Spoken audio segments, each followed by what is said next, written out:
I'm going to pick up on something that Divya and Greg both said, which is agriculture is at this point still mostly culture. Even the word agriculture is mostly culture, okay?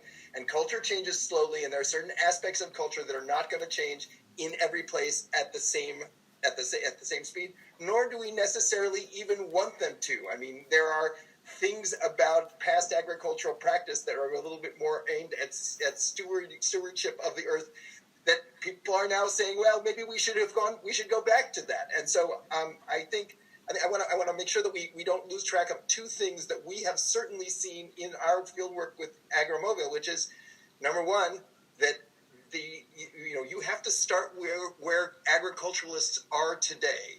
We can look over the horizon all we want, but that perfect seed, that perfect bag, that perfect diagnostic test, if it can't get out to the last mile or the first mile, it really doesn't exist for the vast majority of farmers around the world. So we want to, so if you will, precision agriculture is precision for me. It's not precision in the abstract. Okay, moving each small farmer to become 30% more effective. Just getting into market the 30% of the goods that don't make it to market but are harvested, and in so doing making farmers more economically viable.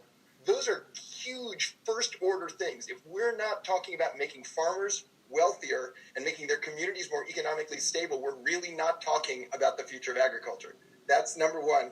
Number two is we oftentimes think about the right answer without necessarily thinking, and we think about the supply chain of food, and that's absolutely right.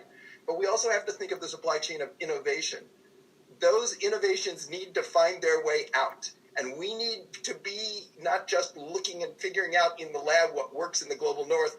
We need to be able to create the feedback loop with people in different parts of the world, in part because they have these different micro conditions that will allow us to learn from them in the same way that we're expecting that they're going to learn from us.